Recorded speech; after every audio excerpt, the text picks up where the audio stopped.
नमस्कार दोस्तों, आपका विवेक में आपका हार्दिक स्वागत है। दोस्तों, मैं एक सामाजिक कार्यकर्ता हूं और विशेष रूप से कैंसर पर कई वर्षों से काम करता आ रहा हूं और अपने अनुभवों के आधार पर मैं वीडियोस बना रहा हूं ताकि उनसे लोगों को फ़ायदा मिल सके।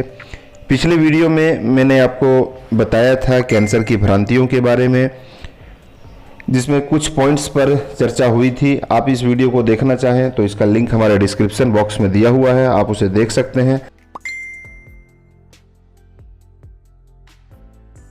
इस वीडियो में हम इन तथ्यों पर बात करेंगे, तो आइए शुरू करते हैं अपना ये वीडियो।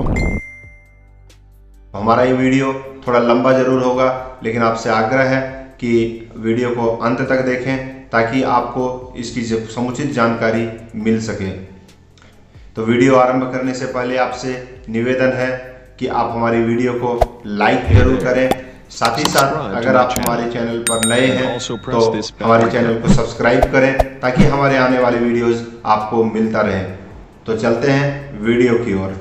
अब बात करें अगले मिथक की, तो लोगों में एक ऐसी भी अवधारणा है कि कैंसर मरीज काम नहीं कर सकते हैं।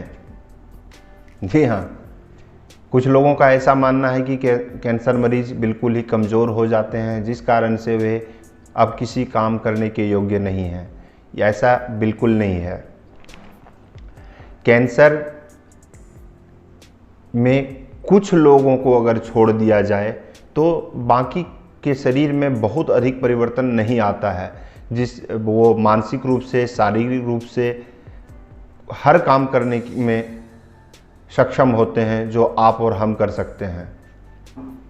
युवराज सिंह को तो जानते ही होंगे।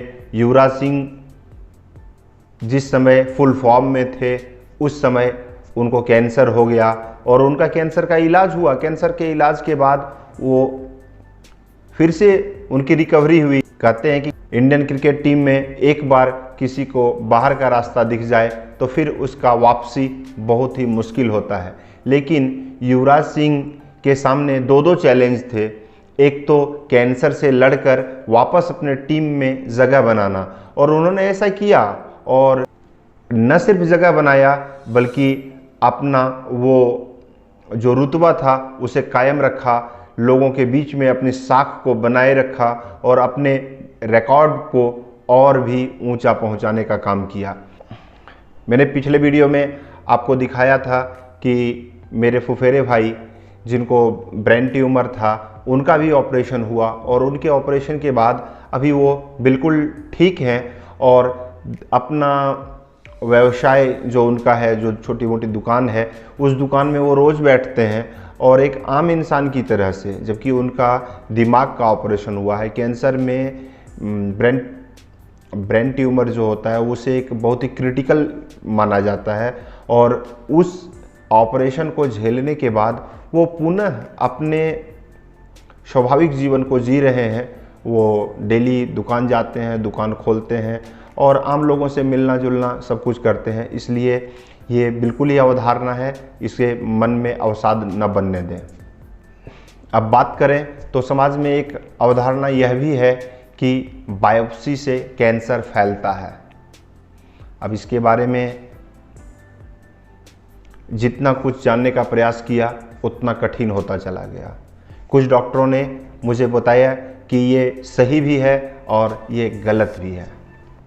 सबसे पहली बात मैं आपको बता दूं कि बायोप्सी कैंसर के स्टेज, कैंसर के टाइप को जानने का सबसे अच्छा, सबसे सटीक और सबसे विश्वसनीय तरीका है।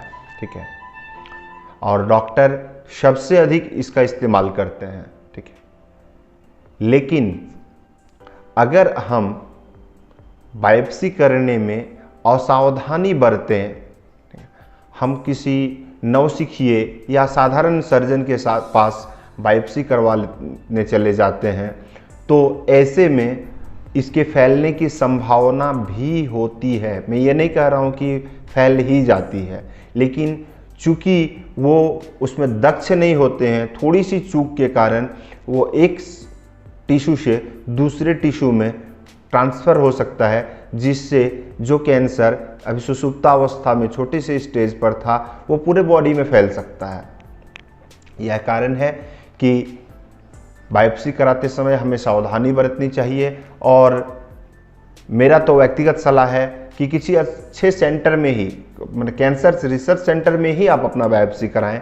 इससे आपके रिपोर्ट की विश्वसनीयता भी बनी रहेगी, आपका पैसा भी कम खर्च होगा और आपका इलाज भी समुचित हो पाएगा। क्योंकि आप जब किसी एडवांस सेंटर में जाते हैं तो वहाँ पे दोबारा बायोप्सी कराने की नौबत ना आए, इसलिए अगर आप पहले ही इसमें सावधानी बरतें और ढंग से अगर बायोप्सी कराएं तो ऐसी कोई नौबत आ ही नहीं सकती है। अब एक सवाल और भी पूछा गया है, ये भी बहुत बड़ा मिथक है कि बुजुर्ग व्यक्ति कैंसर के इलाज को झेल नहीं सकते हैं।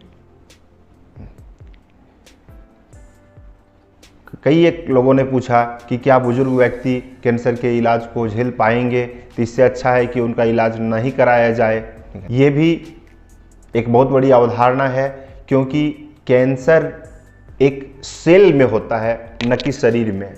ठीक, कैंसर एक छोटे से भाग में, शरीर का जो सबसे सूक्ष्म हिस्सा होता है वो कोशिका होता है, और वह कोशिका जब अपने गुणों में परिवर्तन ले आता है, जब वो वास्तविक रूप को बदलता है, ठीक है, और एक नए रूप में आना आरंभ कर देता है, तो यही कैंसर है। ठीक है, तो ये छोटे बच्चों में भी हो सकता है, हम जैसे एज वालों के साथ भी हो सकता है और बूढ़े के साथ भी हो सकता है।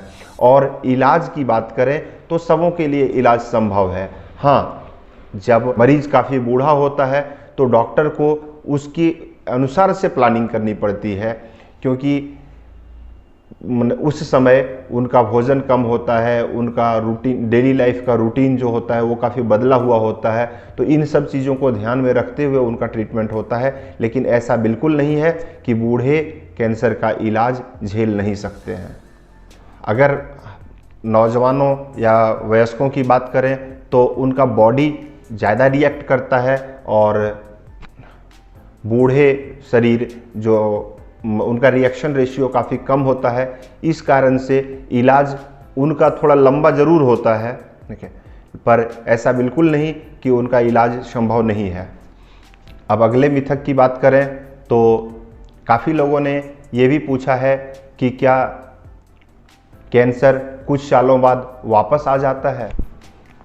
आपको स्पष्ट बता दें कि ऐसा ज़रूरी नहीं कि इलाज के बाद कैंसर वापस आ ही जाएगा, लेकिन इसकी आंशिक संभावनाएं रहती है। एक्सपर्ट बताते हैं कि किसी मरीज को दोबारा कैंसर होता है तो इलाज सफल होने का चांसेस ज़्यादा है।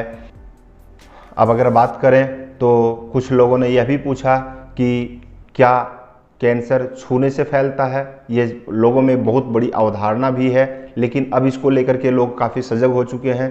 ऐसा बिल्कुल भी नहीं है, कैंसर छूने से नहीं फैलता है। छूने की बात तो दूर है, अगर हम कैंसर मरीज को चुंबन करते हैं, उनके साथ इंटरकोर्स करते हैं, तो भी कैंसर फैलने की संभावना उतनी नहीं होती है। ठीक है, आंशिक रूप से इसे इनकार नहीं किया जा सकता है, लेकिन ऐसा भी नहीं है कि ये बिल्कुल ट्रांसफ़र होता है। जब तक एक दूसरे के बीच में सेल का ट्रांसफ़र नहीं होता है, तब तक इफेक्टेड सेल, सॉरी मैं सेल की बात नहीं कर रहा हूँ, जब तक एक दूसरे के बीच में इफेक्टेड सेल का ट्रांसफ़र नहीं होता है, तब तक यह एक शरीर से दूसरे शरीर में नहीं जाता है।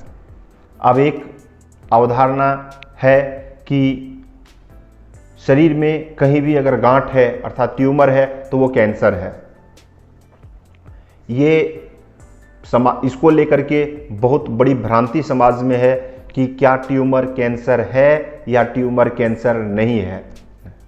ऐसा जरूरी नहीं है कि प्रत्येक ट्यूमर कैंसर ही हो, ठीक है, लेकिन वो एक रूप होता है। अगर आपके और भी लक्षण मिलते हैं तो आपको जांच अवश्य करानी चाहिए और आपको सावधानी बरतनी चाहिए। अगर आपके शरीर में कहीं भी किसी भी प्रकार का गांठ हो तो एक बार सलाह ले लेनी चाहिए, क्योंकि ये भी कैंसर का एक लक्षण है लेकिन यह ज़रूरी नहीं कि ये जानलेवा कैंसर है, ठीक है, क्योंकि कैंसर दो प्रकार के होते हैं। एक कैंसर ऐसे होते हैं जो हमारे शरीर में तो होते हैं लेकिन वो हमें नुकसान नहीं पहुंचाते, वो एक छोटी सी गांठ के रूप में कहीं बाह्य हिस्से में पड़े हुए रहते हैं जो किसी भी रूप में हमको नुकसान नहीं पहुंचा रहे होते हैं। लेकिन कई एक बार वही गांठ किसी दूसरे ऑर्गेन को या किसी नलिकाओं को प्रभावित करके हमारे शरीर को प्रभावित करती है।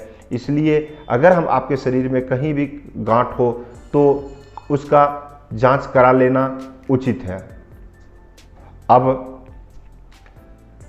कुछ लोगों में एक ऐसी भी धारणा है कि ब्रेस्ट कैंसर सिर्फ महिलाओं में होता है, पुरुषों को ब्रेस्ट कैंसर नहीं होता है, जबकि ऐसा बिल्कुल नहीं है, क्योंकि पुरुषों के अंदर भी ब्रेस्ट होता है।